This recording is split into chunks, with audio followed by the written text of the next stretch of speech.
Hi, I'm Jim. Welcome to the Unbound Performance Podcast, where we explore the world of sports and performance mindset training. And I'm Caroline. Each week we talk about the strategies, habits, and mental framework that help us to excel. Let's get into today's episode. Here we All are. right, more Q&A. This was fun to edit too, partially because it was easy, but partially because it was fun to go back and listen to just us chatting. I think we're pretty good at talking. Yeah, I am by nature an introvert, which I is, know. I've now gone the other way. So now, like, my wife will laugh at me, like, you're not an introvert, because I'm always like talking to someone. Yeah. We just had a trip to New York, and that's just what I was doing. But But if someone interests you, you'll make conversation. yeah, but I used to Not at all.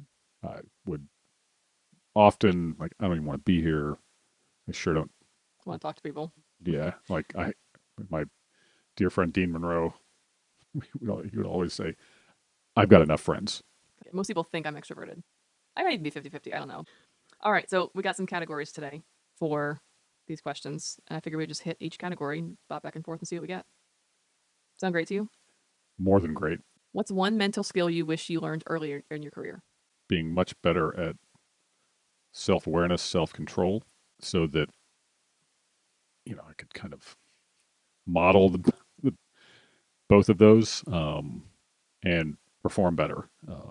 And so both of them would involve like different mindfulness that I wish I would have done that decades ago.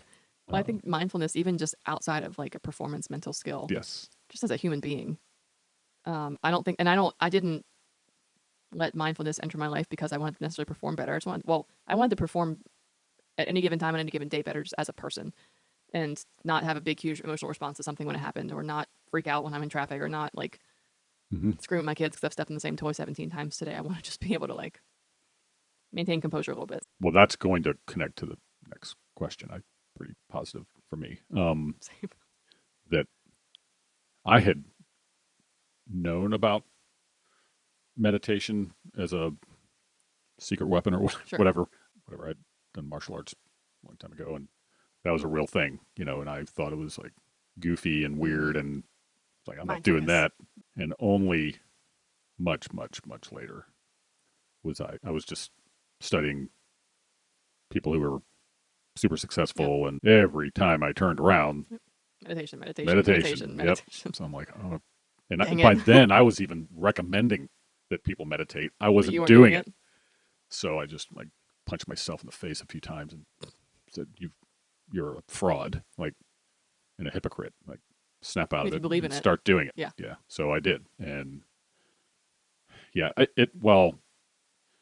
the whole mindless leaving thoughts to chance, being very reactive, man, I was like that for way too long, which definitely hurt me as a coach, teacher, person. Um, and so recognizing the importance of being aware of what I was thinking, its impact on me, and then developing ways to be better at being aware more consistently. So then I could, let's not keep thinking like that. That's not very helpful. Right. That's whatever. There's never going to be a time where you stop working on that, Sure. But I'm a lot better at that kind of stuff than I used to be. I've always been a sort of natural problem solver, but I know that the more mindful you are and the more aware you are of the whole situation or all the situations, that when you can assess a problem clearly of like what is actually contributing to this problem versus what do I think might be contributing to this problem, or what was already bugging me earlier today and now it's just snowballing, but the reality is it's three different things. I think being able to be mindful of the specific details of each situation rather than just like I had a crappy day. Like, let's make tomorrow better. Well, okay, like what were actually the problems today, and can you fix them tomorrow? What can you do differently to, if you can't fix them, what can you do differently to respond to them in a better way that doesn't make today a crap day? That's something that was big for me. Yeah.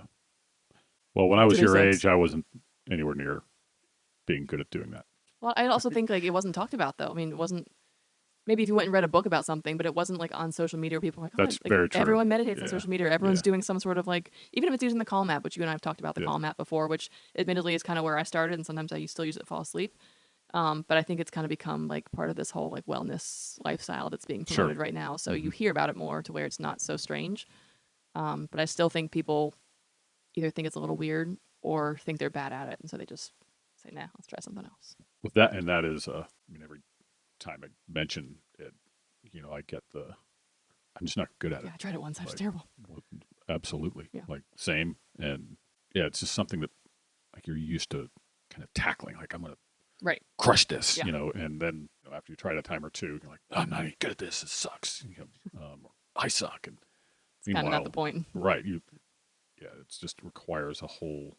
Well, you develop an entirely different approach to your thoughts, and then as a result, the impact they wind up having on Yeah. you day to day. That's why they call it a practice. It's not just something you master right Nice, away. for sure, indeed. Indeed. Yep. All right. So speaking of mental skills, what's your go-to reset when you're overwhelmed or unfocused? It is definitely my breath. I use my breath to calm myself down.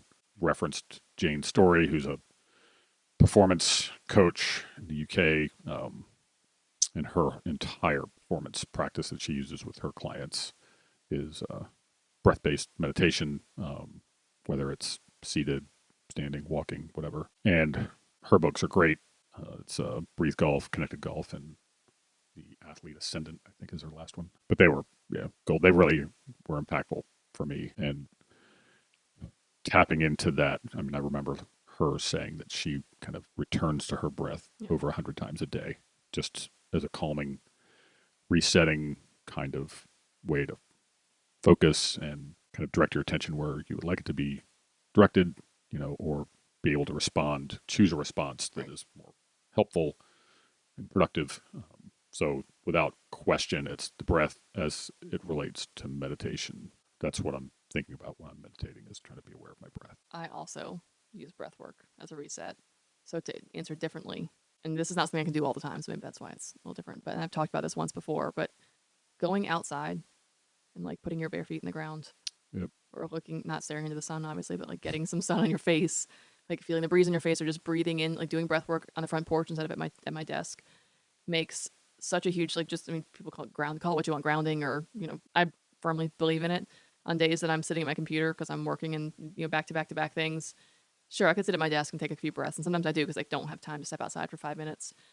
But rather than sitting at my desk scrolling my phone for 10 minutes between my calls, if I just go sit in the front porch, get the sun on my face, go back inside, like, it changes my mood, it changes my energy levels. I would say that's probably the bigger one, is like if I'm having a slump, stepping outside and going for a quick fresh air walk, sun, breeze, look at a couple pretty flowers, whatever it is. Like lately, our grass, we have the dormant grass in the winter. It's been turning green finally, and like it's making me so happy. So every day, my kids have noticed it too. And so when I pull in the driveway, I'm like, I try to be like notice, because usually just we don't notice the grass at our own house, right? It's just something we just drive by, and now it's like, okay, like it looks really beautiful. And so I come home and I'm happy rather than like, oh god, we've got to rush to the next activity. Just adds a little blip of like noticing Now, there's amongst the real chaos. science behind the Yeah. whole nature thing, Yep. being outside, Yep. sun, It's good stuff. all the Huberman Lab stuff that, Yep. yeah, I totally believe in. You're into it. Yeah, it's We'll record it's an real. episode outside one day and see if it's any better. Oh, oh, Can't guarantee the audio will be better, no. but this is.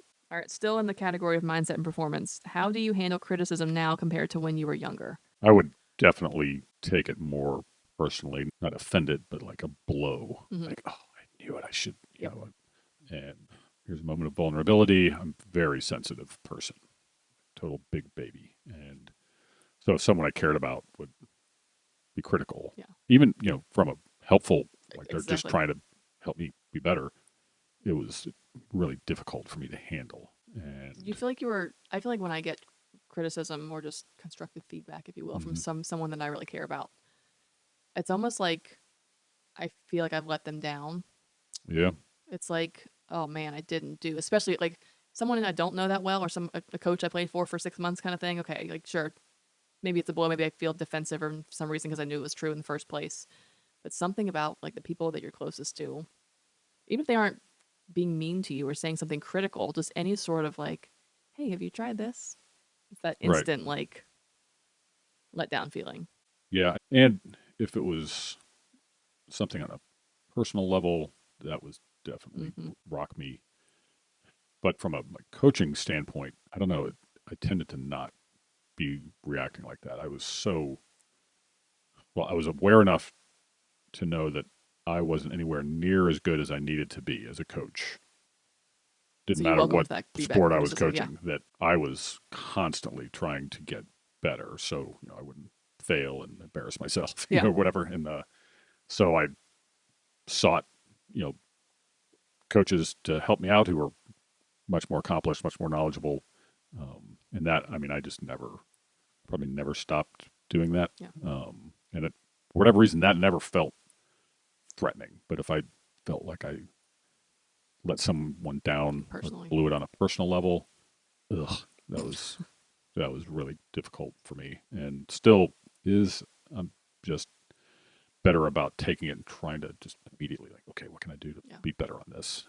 But I'm not gold at that for sure. I mean, I definitely like I spoke to a team last night, and when it's over, was that good enough? Did I deliver what I wanted to deliver, how I wanted to do it? I don't know. Maybe I could have been better here. Yeah. I do that a lot, and a lot of it is based on I don't want to waste Yeah. people's time. I want to make sure that I value that and honor that. Yeah. And then the whole point of doing this is try to be helpful. So I just want to make sure I max that out. I think about it, how that went a lot, like all the way home. That's all I I was know. thinking about. All right. Next question. What's something you believed, or this is the last question in mindset and performance. What's something you believed about confidence 10 years ago that you no longer believe today? I think now I for sure am aware that confidence is fragile. It comes and goes like the wind. Yep. It does not cut across all aspects of our lives. I may be a confident Yep. speaker, but I may not be confident in my Dance. artwork or dance. Well, I used to feel pretty good about my dance moves, but now my knees are Mm. shot, so nothing's happening there. And I used to think it was simpler in terms of a Yep. fix, and you could say things like, "Well, just be confident." Right. Okay, Yeah. Okay. but I deserve every time I ever said that, which I was always trying to learn about all this stuff. So I don't know that I stayed in that long. I deserve to be hit over the back of the head with a shovel. Like, just be confident. Shut up. Like, Yeah. no Okay. Let's kidding. do it. Thanks. So I think now I think helping or giving people tools to use that can improve confidence or improve their ability to kind of get back to thinking the way they would want to think about themselves Right. and what they're doing. That's, Much more helpful. yeah. And instead of just, it's like all the other, like, well, just relax or be confident, whatever. Yeah. It's like, yeah, okay, thanks. Yeah. Relax is never a good one. When No, someone's and at, when I someone's at their said it, peak of stress and you're like, relax. I Yeah, said okay. it the other day Calm at down. home, like, just calm down. Yeah. That's helpful. That's Hmm. really good, Yeah. and I think too that I always remember something Pete Carroll said about like if as coaches we think it's really important for our players to be confident, why would we ever say things that would Yeah. undermine that? And I think that's another thing, like the impact that comes, whatever a coach says has such enormous Hmm. impact. And I know I've said things in the past that were just stupid and reactive and unhelpful, and especially when it comes to players' confidence. But now I have rabbit ears for it. I see it all the time. Right. And even I was rewatching this documentary, Bill Belichick and Nick Saban, The Art of Coaching, and it was super interesting to listen to those two talk. But sometimes there's the things they'll say in practice are like, wow. But one, those are Like wow bad or wow good. well, both. But a couple of times it was wow, like holy cow. Yeah. But you have to remember who they're talking to, like Right. 1% types.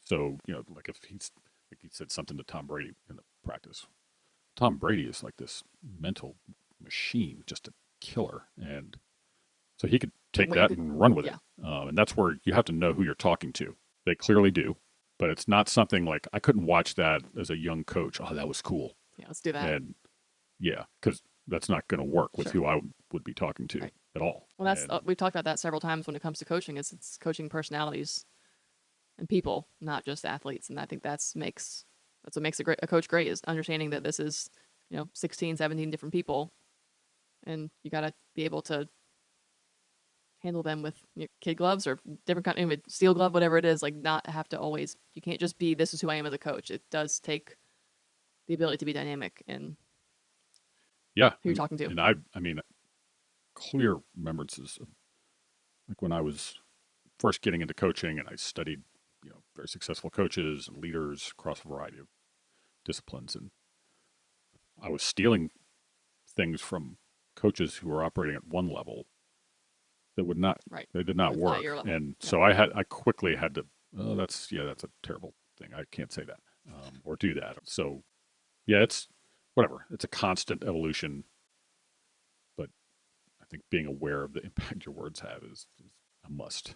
All right. Let's go to. Let's find it on the list. What's the most intense game or competition you've ever been part of? I remember I was an assistant coach for our girls basketball team at Cardinal Gibbons, and we had made it to the state championship game, and the team we're playing was just loaded. And I remember the head coach, Dean Monroe, and those kids were playing so hard. And at halftime, we were up by two, which is a borderline miracle in terms of if you just compared the physical talent. And but they were doing things that were just so stirring. And I remember we kind of jogged in the locker room at halftime, and I had tears in my eyes. I, because one, I wanted my friend to win that thing, and two, those kids, I wanted them to feel The rewards of that effort. Yeah. yes. And so, and we wound up losing on a last second three. Kid hadn't hit a three the whole game. Of course not. She steps back, bang, hits it, and but they fought. I mean, like all I can think of is the term that he used in the movie Braveheart, where he said they fought like warrior poets, and Nice. that's probably it. I'll never get over that, and I don't want to. It was really intense. Yeah. I don't. I mean, obviously, I could say like a state championship game or something would be one thing. Although, I don't. Even the year we lost when I was there, I don't even recall ever really going into one thinking we weren't going to win. Maybe that was just the mindset we had. But I do remember we played Riverside from Durham one year when Megan was playing. Yeah, And having played club, you're in those big convention centers with thousands of people, and decent sized crowds might be watching you. But it's not having the same as having thousands of people just around you versus I don't know how many people that gym held at the time. It was a home game. Um, is that the one Christina Falcone got hurt? I don't think so. Oh, we played them I a remember time or two she. every I year. didn't realize that's who we were playing when she got hurt. Yeah, she tore ACL against them. Maybe it was, Yeah, and that's why I remember it. I don't know. I just remember the crowd in the gym, like when everyone's there really supporting. But I more specifically remember how like in sync our team was that day. That like everyone was on this freaking mission to beat that team. And I just remember it was more just like the feeling and the hype around it. I mean, I remember a couple small plays, but nothing specific stands out except that just like the confidence we went in there with of like the game plan, how we're gonna hit. Like it was that was I remember that being such a fun, like thrilling game. yeah, she was such. Well, she's the best player to come out of the state. Sure, Megan Hodge, that is. Yeah, unbelievable player, and I remember the preps editor for the News and Observer at the time. He would always call me and ask me like, "Who's the big story in volleyball?" And so I told him it was her sophomore year. I said Megan Hodge at Riverside. She is the story, and so he was like, "So she's pretty good." I said, "No, no, No, no." And I couldn't get him to understand the what I was magnitude. talking about. I said, "Just go watch a Just go. practice because this is before any games had started, and then call me back." And so that's what he did. And when he called me back, it was like he'd seen, the face of God or Yeah. something, because she was unholy good. And yeah, she was awesome to compete against. You Yeah. talk about someone who brings out the best in you. Well, and there were a lot of like personal connections. Obviously, a bunch of Yeah, us knew her personally yeah. from either having played club with her. Did I'm gonna pull a name out that you might not remember? Jacqueline Crane. Is that her last name? She's a setter. I feel like she played at Wilmington. I feel like maybe she set at Riverside. For I some don't reason, know. I feel like she and Megan had a connection. Maybe not. But I feel like there were so many Oh, I think I do now remember her. Personal Yeah. connection. You would recognize her face for sure. But personal connections and like it made it really fun, but it made it Mm. really freaking competitive. And that was just like every play was roaring from one side or the other. I Yeah. mean, it was A lot of people came to yeah. I watch don't those remember a crowd games. like that Like, one ever. Not not even a yeah. state championship game, just because it was. I mean, I'm sure we hyped it up about it being a big game for us, but that was one of those like from the moment it started to the moment it ended was just like Yeah. asses on fire. Hell yeah! Like it was really Well, it fun. was two, really, Really good really good teams. teams with a truly transcendent Yeah. player. Um, Let's wrap it up with who's one athlete or coach you'd love to have dinner with. ooh. Well, I grew up. Roberto Clemente was my boyhood hero as an athlete for the Pirates, so he would definitely be there. From a coaching standpoint, I always thought Russ Rose from Penn State was just every conversation I ever had with him was as interesting as it gets, and he's just a brilliant mind. And I mean, I remember going to coaches clinics with him, and I would just like follow like wherever he's going to speak. That's where I'm going. Yeah. So I was lucky enough to have a lot of conversations in convention centers or whatever with him. Since he retired, I would say I really miss those Yeah. conversations because I mean I walked away Every every time. time like wow. Plus he was just funny and great, great. So if I had to pick a coach, he would be it. I'd have dinner with him every chance I got. Yes.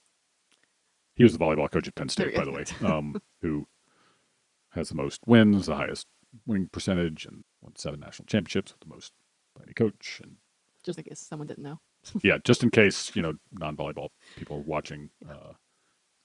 he's a genius. Yeah.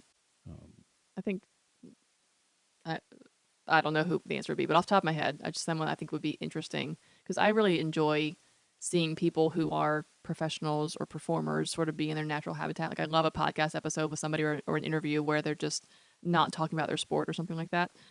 And I think of even outside interviews like Steph Curry.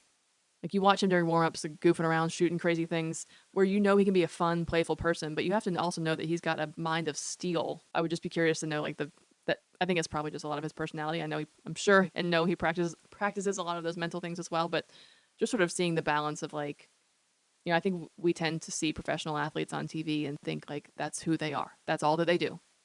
Meanwhile, they've got spouses and kids and their own personal mm-hmm. problems and things of how you get to sort of see them in their performance state and then also how they change roles. So I always think it's kind of interesting to just see. I love when athletes are not talking about sports. Anson Dorrance would be another. Yeah. I'm lucky enough to have heard him speak a few times, and then lucky enough to have had 2 or 3 conversations with him. Genius, super accomplished. He just retired from UNC women's soccer, 22 national championships. I don't even know anything about soccer really, but I've read All the his stuff. Yeah. books, and he's another one endlessly fascinating. Every conversation I ever had with him, same. I walked away. I go, wow, can't believe I was allowed to talk to him. Um, so yeah, those probably Russ Rose, Anson Dorrance. All right. Well, maybe we'll do more Q&As from time to time. I think this kind of gets a little change of pace for a bit. Mm-hmm. I'm into it. Yeah. And Thanks we'll for stay tuned for tuning those in. next time. We hope you enjoyed this episode of the Unbound Performance Podcast. Your support helps us continue to build our community. If you're enjoying this content, please like, subscribe, and share.